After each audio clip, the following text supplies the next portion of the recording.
Hi guys, मैं maths faculty Shiv चंद्र पाठक। आज फिर से मैं एक नया और इंटरेस्टिंग क्वेश्चंस लेके आया हूँ। दिख रहा होगा ये क्वेश्चंस लिमिट का है, बट ये क्वेश्चन लिमिट का नहीं, ये क्वेश्चंस में लिमिट के साथ साथ इंटीग्रेशंस का है। ये क्वेश्चंस देखिए आपको कैसे डिफरेंट इंटीग्रेशंस में चेंज होता है। देखिए क्वेश्चंस क्या है, n square upon n square plus 1 का whole square into n square plus 2 का whole square into n square plus 3 का whole square dot dot dot n square plus n square entire whole पे power 1/n है। पूछा गया है इसके equals क्या वैल्यू होंगे। देखो आपको दिख रहा होगा यहाँ पे कुछ खास पैटर्न आपको दिख रहे होंगे इस क्वेश्चन में।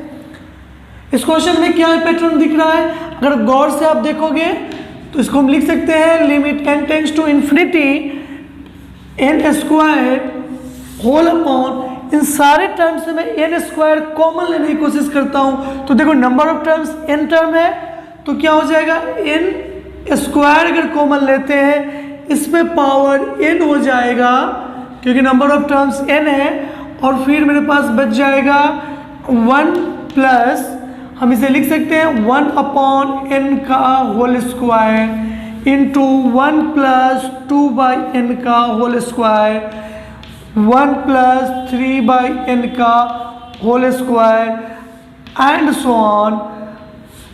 अगर यहाँ पे आप देखें 1 प्लस n/n, ये नंबर ऑफ टर्म है तो इसलिए मैं इसे एज्यूम कर लेते हैं r/n का whole square. Number of term n है बट ये टर्म r टाइम्स तक भी हम मान सकते हैं, ठीक है।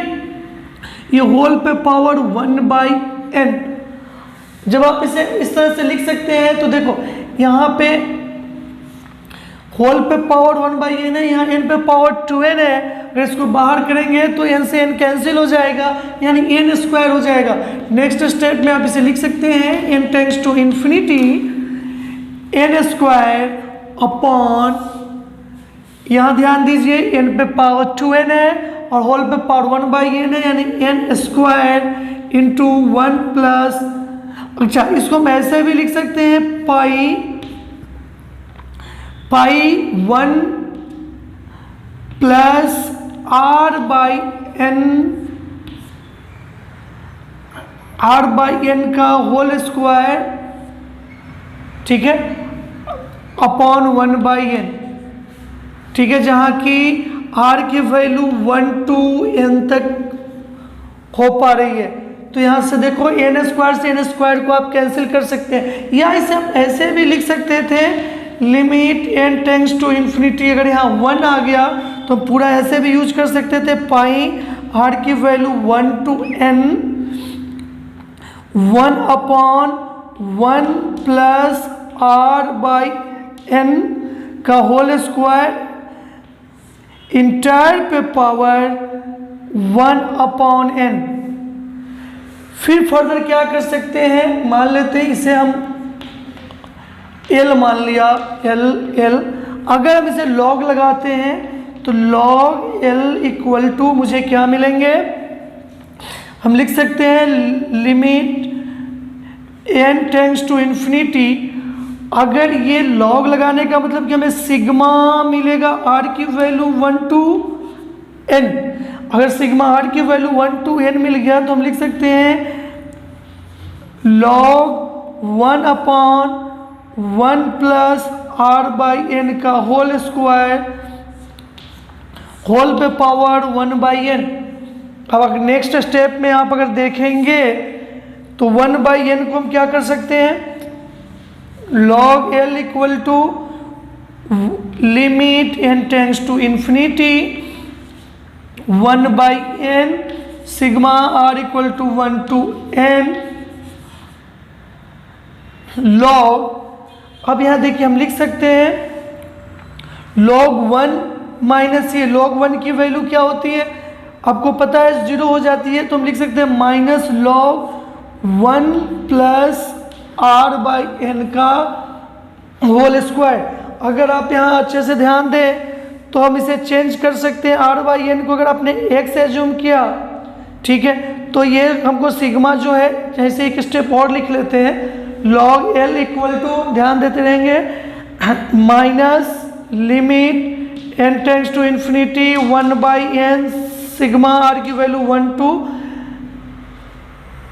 n 1 प्लस r/n का होल स्क्वायर। ठीक है, अब यहाँ पे ध्यान दीजिए, अगर इसे हम x मान लिया तो 1 प्लस एक्स स्क्वायर हो जाएंगे, और लॉग यहाँ लगाना मिस हो गया, एक सेकेंड, लॉग यहाँ लगा जरूर लीजिएगा। तो ये हो गया आपका x 1/n dx के लिए, और ये साइन हो जाएगा आपको इंटीग्रेशन के लिए। अगर r के जगह पे आप 0 लेते हैं तो वैल्यू 0 हो गया, तो क्या हो जाएगा 0 to इन्फिनाइट लेते हैं तो यानी 1 0 to 1। जैसे कि r के जगह पे आप, ठीक है, r की जगह पे जैसे आप 1 लेंगे तो 1/n टेंड्स टू इन्फिनिटी लगाएंगे 0, और r की जगह पे n लेंगे तो n/n 1, यानी आपकी लिमिट 0 to 1। ठीक है, अब यहाँ पे आपको आ गया log 1 प्लस एक्स का होल स्क्वायर dx, इसका आपको इंटीग्रेशन करना है। यहाँ देखो लॉग के साथ है तो हम 1 एक मल्टीपल लेते हैं, u इंटू बी पे इसका हम इंटीग्रेट कर सकते हैं। वो देखिए कैसे, log l equal to minus, अगर आप 1 का इंटीग्रेशन करेंगे तो यहाँ आपको मिलेगा log 1 प्लस एक्स स्क्वायर, ठीक है, माइनस डिफ्रेंशिएशन अगर इसका करेंगे होल इंटीग्रेशन तो क्या आ जाएगा 2x upon 1 plus x square, और 1 का integration into x into D x. अब इसको आप सॉल्व करेंगे और लिमिट 0 to 1। अब यहाँ से सॉल्व कीजिए, minus log 1 plus x square minus, यहाँ देखिए 2x square upon 1 plus x square हो गया, तो इसे आप कैसे लिख सकते हैं, अब देखिए 2x square upon 1 plus x square को आप लिख सकते हैं 2 minus 1 upon 1 plus x square, 2 minus 2 upon 1 plus x square लिख सकते हैं। तो यहाँ इंटीग्रेशंस के लिए आप यूज कर सकते हैं 2 minus 2 upon 1 plus x square dx। अगर यहाँ पे आप गौर से देखेंगे तो minus log 1 plus x square minus 2 का इंटीग्रेशन 2x हो गया, और ये minus minus plus plus 2 tan inverse x हो जाएंगे, और इसका लिमिट 0 to 1। अगर आप 1 डायरेक्ट सब्स्टिट्यूट करो तो आपको आने वाला है log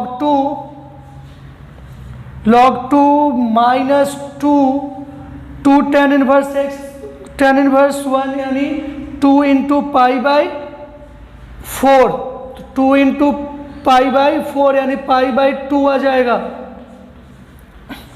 ठीक है, 0 डालने पे ये भी 0, ये भी 0 और ये भी 0। तो मैं यहाँ पे आपको साइड्स में इसका लास्टली फाइनल कंक्लूजन और आंसर्स बताने की कोशिश कर रहा हूँ। देखिए यहाँ पे माइनस से मल्टीपल करेंगे तो ये हो जाएगा 2 माइनस log 2 माइनस log 2, और ये हो जाएगा आपका माइनस पाई बाई 2। ये log l के बराबर है। अगर log l के बराबर आपके पास आ गया 2 minus pi by 2 minus log 2, तो l equal to e to the power 2 minus pi by 2 minus log 2। अब इसे आप कैसे लिख सकते हैं, e to the power 2 minus pi by 2 upon e to the power log 2। तो यानी ये वैल्यू क्या हो जाएगा 2। तो final answer e to the power 2 minus pi by 2 upon 2। यहाँ किस फॉर्मेट में है, 1/2 e to the power 2 minus pi by 2, आपका ऑप्शन सी है। काफ़ी अच्छा क्वेश्चन था। ऐसे क्वेश्चन एडवांस में से और पूछे जाते हैं इस कॉन्सेप्ट पे बेस्ड। यहाँ पे आपके पास जो कॉन्सेप्ट्स थे मेनली आपको यहाँ पे कैसे इंटीग्रेशंस में चेंज करें ये आपको पता होना चाहिए। अगर ये आपको जानकारी है तो क्वेश्चन यूँ बनेगा। ऐसे ही एलएनडी क्वेश्चंस थे और इंटरेस्टिंग और अच्छा क्वेश्चंस थे। मिलते हैं अगले वीडियो में इससे भी मजेदार क्वेश्चंस के साथ। आज के लिए यहीं तक। Okay, bye bye, take care.